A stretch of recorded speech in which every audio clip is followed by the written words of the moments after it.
My friend rejected and humiliated me, and now she says she's in love with me. Hi, Reddit community. I'm a 15-year-old guy, and my emotional life feels like a complete mess right now. I need to get this off my chest and maybe hear your advice because, honestly, I don't know what to do about this situation. It all started a little over a year ago when I met Sandra. She was one of the most popular girls in school, and I can't deny that her beauty was the first thing that caught my attention. But what truly captivated me was her personality. She was charismatic, always knew how to make people laugh, and seemed to have this light about her that brightened any place she entered. At first, we were just friends. We met during a school project. We worked together for weeks, and little by little, I started seeing her beyond her surface. I discovered that she loved music as much as I did, that she was incredibly talented at drawing, and that, despite being popular, she had a vulnerable side few people noticed. Over time, my feelings for her changed. I stopped seeing her as a friend and began to fall for her. Every conversation made my heart race, and whenever she smiled at me, it felt like everything in the world was right. I spent months keeping my feelings a secret. I kept telling myself I didn't stand a chance, but every time I was near her, a tiny hope grew inside me that maybe, just maybe, she felt the same way. One day, after thinking about it a lot, I decided to confess my feelings. I couldn't keep them bottled up any longer. I thought that even if she rejected me, at least I would have the peace of mind of being honest with her. I chose a Friday after school to talk to her. I invited her to a park near our school, a quiet place we often went to study. I was nervous all day and could barely focus in class. My friends noticed something was off, but I didn't want to tell them what was going on. When the time came, my heart was pounding in my chest. There she was, waiting for me, wearing her school uniform and with her hair tied back in a ponytail. I tried to take a deep breath and gather the courage to tell her how I felt. "Hi, Sandra," I said, trying to sound confident. "There's something I want to tell you." She looked at me curiously, tilting her head slightly. "Sure, what's up?" she replied with a smile. I took another deep breath and said what I had been rehearsing for weeks. "Sandra, I thought you were incredible since I first met you.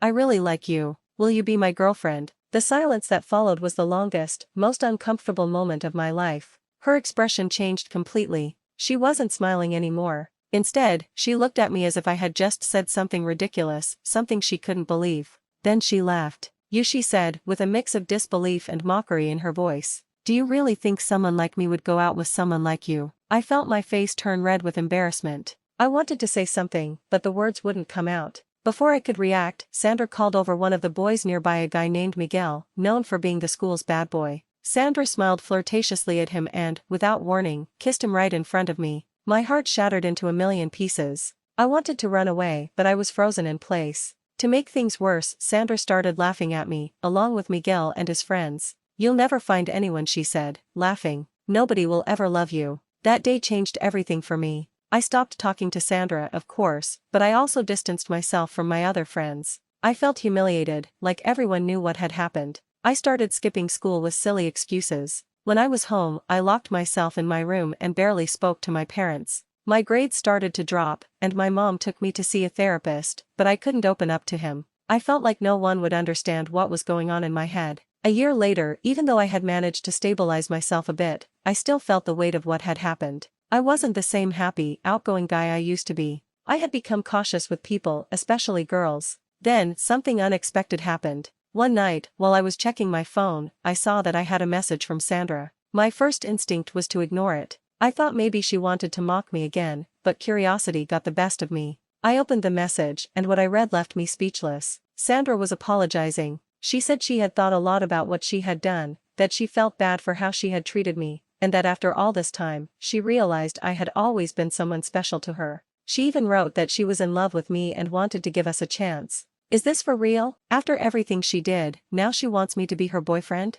I spent days thinking about what to do. Part of me wanted to believe her words were sincere, but another part felt like this was some cruel joke, a way to humiliate me again. I decided to talk to her face to face to clear things up. We met at the same park where it had all happened. While we talked, she cried, saying she had made many mistakes and was truly sorry. I told her, "Sandra, thank you for apologizing, but the damage is already done. I spent so much time feeling worthless because of you. I can't trust someone who made me feel like that. I hope you find happiness, but it won't be with me." I walked away, leaving Sandra alone in the park. Even though it hurt to relieve everything, for the first time in a long time, I felt at peace. Now I know I deserve to be with someone who values me from the start, not just when it's convenient for them. The end.